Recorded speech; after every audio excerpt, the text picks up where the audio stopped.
Di episode ini saya ingin membahas ketiga buku favorit saya. Yang pertama adalah Seneca, Letters from a Stoic. Yang kedua adalah Epictetus. Yang ketiga adalah Marcus Aurelius. Saya Jason Herlambang dan ini adalah segmen Stoic pakai Q.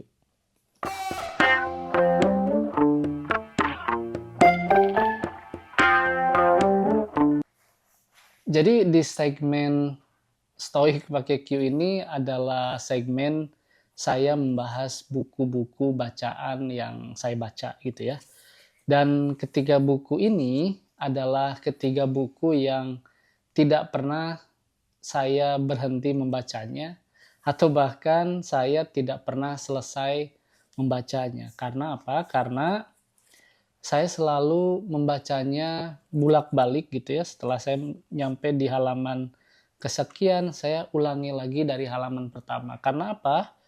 Karena semakin saya membaca buku-buku ini gitu ya, ketiga buku ini, saya merasa bahwa saya tidak mengerti tentang buku ini gitu ya. Makanya saya ulangin lagi. Dan kata Ryan Holiday juga tentu saja dia adalah seorang penulis buku dan seorang stoik yang selalu membaca buku-buku dari ketiga stoik ini gitu ya. Dan tentu saja kata Seneca pun bilang bahwa ketika kita ingin mempelajari sesuatu maka kita harus mempelajarinya dari ahlinya gitu ya. Nah, ketika saya ingin mempelajari Stoikisme, maka yang harus saya baca adalah buku-buku dari ahlinya gitu ya. Buku-buku yang memang ditulis atau dijelaskan oleh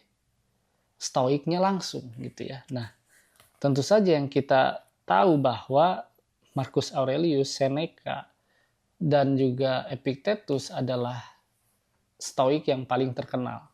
Bukan karena prinsipnya, tetapi memang karya-karyanya atau karya-karya tulisnya itu masih bisa kita nikmati sampai sekarang dan kita bisa mempelajarinya sampai sekarang gitu ya. Ada beberapa buku yang belum saya beli karena memang harganya cukup mahal dan juga saya ingin lebih dulu memahami apa yang mereka ajarkan di dalam buku-bukunya gitu ya. Nah, di dalam episode ini saya ingin lebih menekankan kepada ketika kita membaca buku gitu ya, lebih baik memang kita itu membaca buku yang ditulis oleh ahlinya gitu ya. Tetapi jangan sampai buku-buku yang ini hanya saran saja gitu ya. Jangan sampai buku-buku yang kita baca itu sifatnya hanya trivia yang notabene itu tidak penting gitu ya. Tidak penting dan hanya apa ya? Hanya mengisi waktu saja gitu ya. Karena apa? Karena bagi saya ketika saya membaca buku yang saya rasa tidak penting gitu ya, tidak penting dalam artian ini karena saya ingin mempelajari stoikisme, maka yang harus saya baca adalah buku-buku stoikisme. Ketika saya membaca buku-buku finance misalkan, maka buku-buku itu tidak penting. Karena apa? Karena tujuan saya adalah untuk mempelajari stoikisme. Gitu ya. Maka yang harus saya baca adalah buku-buku yang penting untuk pemahaman saya tentang stoikisme, yaitu buku-buku stoik. Nah, ketika kita sudah merasa bahwa kita sudah memiliki tujuan apa yang ingin kita baca, maka yang harus kita baca adalah buku-buku yang memang ditulis oleh ahlinya. Dan ketiga buku ini adalah ahlinya. Nah, lalu ada beberapa alasan kenapa saya tidak pernah menyelesaikan buku ini. Yang pertama adalah saya cukup sulit untuk memahami arti dari kata ataupun juga kalimat yang ditulis di dalam bahasa Inggris gitu ya. Karena bahasa Inggrisnya ini adalah bahasa yang memang diterjemahkan dari bahasa aslinya, itu bahasa Latin gitu ya, dan eh, saya harus memahami konteks dari tulisannya mereka, konteks dari apa yang mereka lihat, konteks dari apa yang mereka alami gitu ya. Ketika contohnya Seneca menuliskan tentang di surat yang keberapa ya, yang ketujuh kalau nggak salah, tentang ya yang ketujuh tentang eh, menghindari keramaian gitu, menghindari gaya hidup yang eh, bergaul secara berlebihan gitu ya. Kayak zaman dulu misalkan Seneca menuliskan di sini, dia bilang setiap kali saya diundang ke Koloseum, kata Seneca, lalu saya datang ke Koloseum, lalu setelah saya menonton pertandingan gladiator, setelah saya pulang, saya merasa, kata kata Seneca, saya merasa bahwa moral saya turun. Moral saya turun. Kenapa? Saya mengerti ketika saya menonton Gladiator. Film Gladiator, kalau teman-teman sudah menonton film Gladiator 1 ataupun 2 gitu ya, saya memahami bahwa memang ketika kita datang ke Colosseum, apa yang kita teriaki gitu. Apa yang kita teriaki? Kayak bunuh, bunuh, bunuh gitu kan.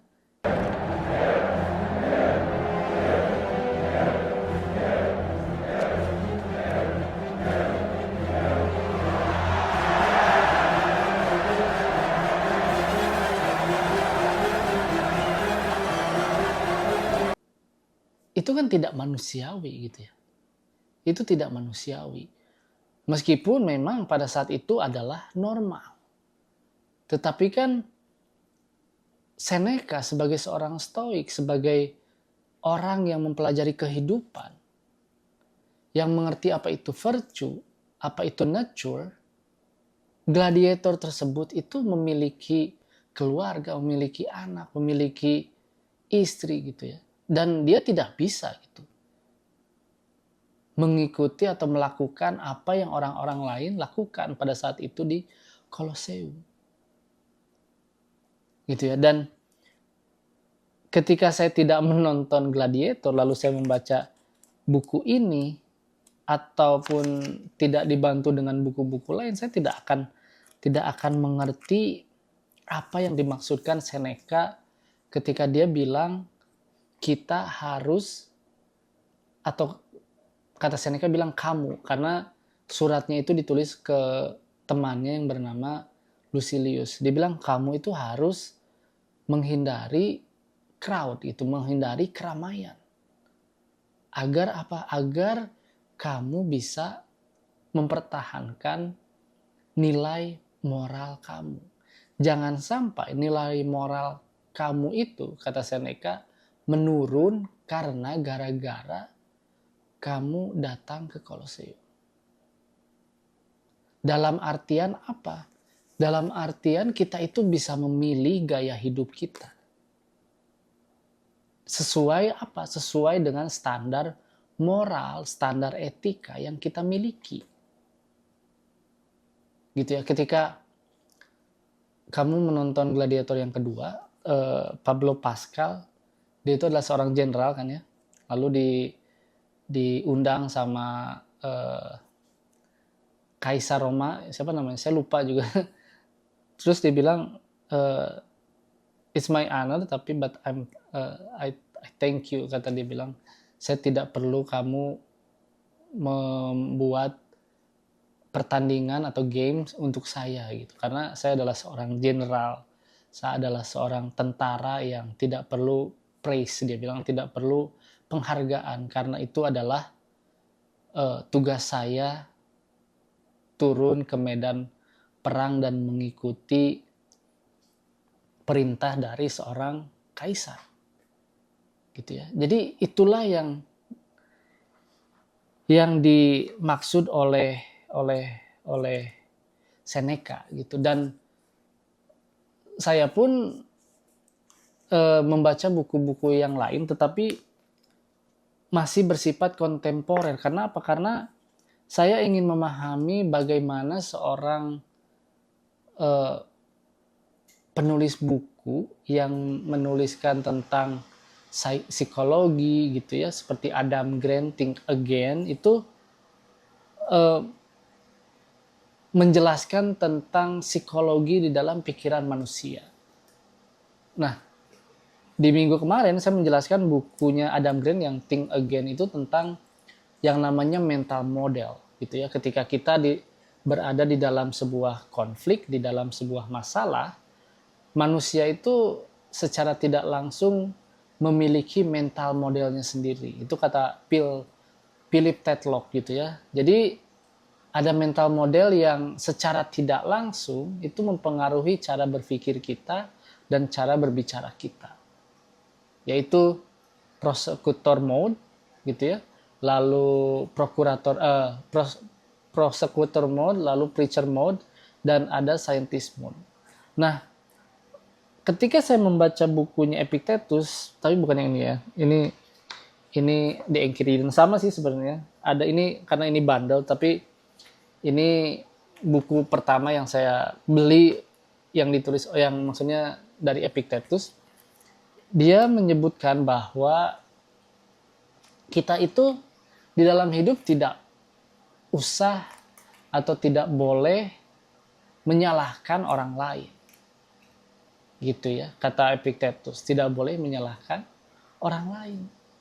Dan di dalam bukunya Think Again itu pun sama gitu, menjelaskan bahwa ketika kita memiliki masalah atau memiliki konflik, baik itu di dalam rumah tangga, di dalam pertemanan, di dalam pekerjaan, di dalam relasi sosial gitu. Ketika kita memiliki masalah, maka kita tidak boleh menyalahkan orangnya sebagai penyebab masalah tersebut. Tetapi ketika kita ingin menyelesaikan masalah, ya kita harus fokus kepada masalahnya tersebut. Fokus terhadap apa yang bisa kita lakukan. Fokus terhadap hal-hal yang bisa kita kendalikan. Yaitu apa? Yaitu menyelesaikan masalahnya tanpa menggunakan judgement terhadap orang lain. Kayak gitu ya. Dan buku-buku kontemporer tersebut, buku-buku modern ataupun buku-buku self-help lainnya, itu adalah buku-buku yang membantu saya untuk memahami buku yang ditulis 2000 tahun yang lalu gitu ya. Karena apa? Karena buku-buku tersebut itu tidak mengurangi makna dari filsafat, tetapi buku itu adalah buku yang memang memiliki sifat yang sama seperti buku-buku filsafat yang ditulis oleh filosof-filosof 2000 tahun yang lalu gitu ya. Karena apa? Karena yang saya pahami adalah manusia itu memiliki wire di dalam otaknya itu sama gitu ya. Sama. Dan tujuannya adalah bagaimana caranya mendapatkan hidup yang baik. Maka dari itu, Stoik itu memiliki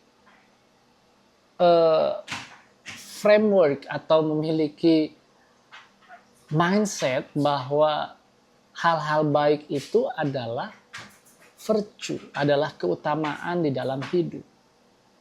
Gitu ya, hidup yang baik itu bisa didapatkan ketika kita memiliki keutamaan dan menjalankan keutamaan tersebut. Gitu ya. Dan hal tersebut terbukti oleh Marcus Aurelius. Marcus Aurelius. Marcus Aurelius adalah seorang kaisar. Seorang kaisar, seorang suami, seorang ayah, dan seorang anak yang memiliki prinsip dan menjalankan hidupnya dengan prinsip-prinsip dengan mindset stoikisme. siapa guru dari dari Marcus Aurelius, yaitu Epictetus. Sebenarnya gurunya itu Fronto, tetapi Fronto itu bukan Fronto, siapa ya? Rusticus kalau nggak salah. Oh ya, Rusticus. Sebenarnya gurunya itu adalah Rusticus, guru Marcus Aurelius itu. Tetapi eh, si Rusticus ini memberikan buku atau kopian ini nih, zaman dulu gitu ya, 2000 tahun yang lalu sebelum ditranslatekan, kopian Epictetus, buku kopiannya Epictetus kepada Marcus Aurelius. Dan sampai di akhir ayatnya, Marcus Aurelius memegang teguh prinsip yang dia pegang, yaitu prinsip-prinsip yang diajarkan oleh Epictetus. Gitu ya. Cara bagaimana menaruh judgment gitu ya. Bagaimana bersikap dengan baik gitu ya dengan orang-orang di sekitarnya. Bahkan di dalam sejarah Marcus Aurelius itu mengangkat adiknya yang bernama, saya suka lupa namanya.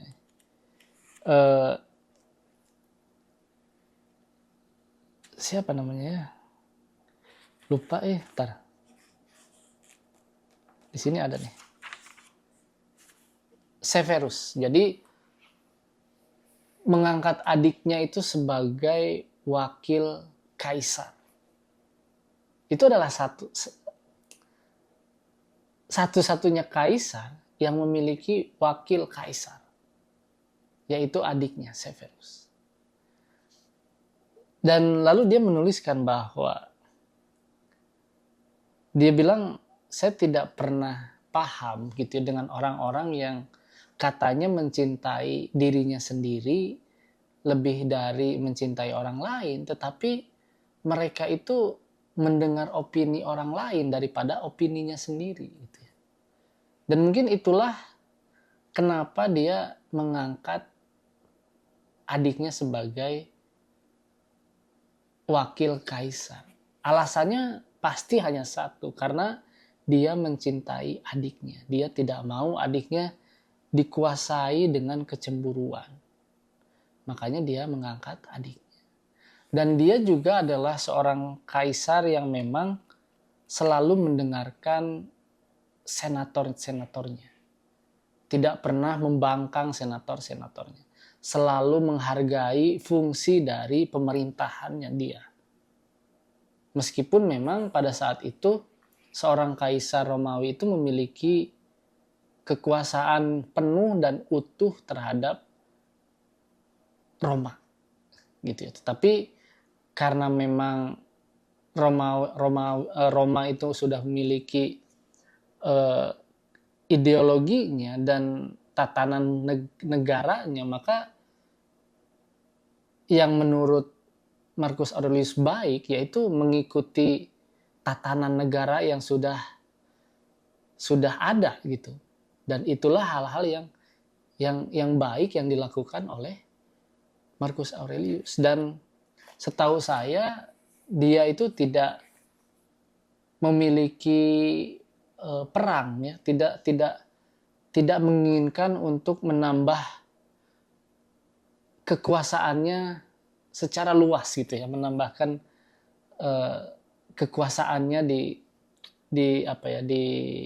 ditambah lah gitu. Jadi tidak menjajah negara lain gitu. Maka dari itu dia disebut sebagai the last good emperor of Rome. Karena apa? Karena setelah itu anaknya menjadi emperor, menjadi kaisar, tetapi ya tidak begitu baik gitu ya.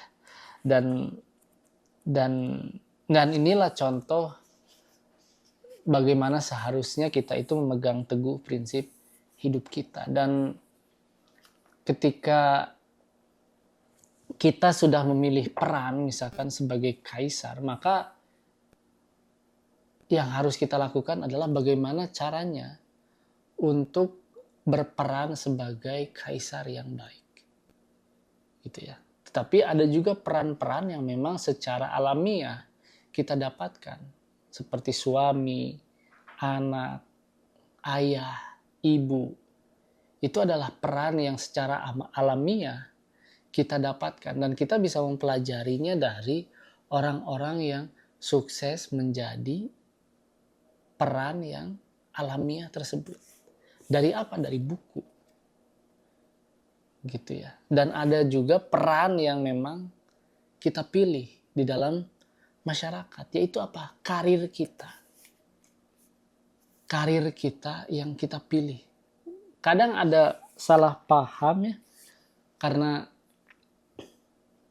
memang stoikisme ini adalah filsafat yang sifatnya itu adalah individualistik, karena memang yang bisa kita kendalikan adalah ya diri kita. Tetapi bagaimana sih cara stoikisme itu menerjemahkan fungsinya di dalam masyarakat?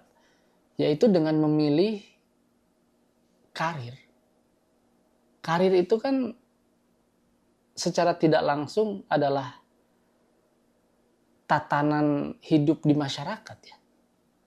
Jadi kita memilih untuk menjadi misalkan marketer. Yaitu adalah fungsi dari seorang marketer di dalam hidup bermasyarakat gitu. Ada orang yang memiliki produk, lalu butuh seorang yang jago memasarkannya. Nah, namanya marketer. Nah, itu adalah peran kita di dalam masyarakat. Atau ketika kita ingin menjadi seorang pedagang kuliner misalkan, nah itu adalah peran kita di masyarakat. Dengan apa? Dengan mengendalikan diri kita. Memilih kualitas makanan, memilih makanan dengan bahan yang bagus gitu ya, dan memberikan makanan yang sehat kepada pembelinya, kepada masyarakat. Kayak gitu ya. Jadi buku-buku ini adalah buku-buku yang saya baca untuk apa? Untuk saya lebih paham stoikisme gitu ya. Mungkin begitu aja di episode ini. Kata-kata saya mungkin agak berantakan, ini udah jam 10 dan sebenarnya ini adalah take saya keempat karena tiba-tiba kamera saya mati, ternyata memorinya penuh, makanya berhenti tiba-tiba karena saya nggak punya layar di depan mata saya gitu ya. Jadi demikianlah episode kali ini, sampai jumpa di episode Stoik pakai Q berikutnya. Terima kasih.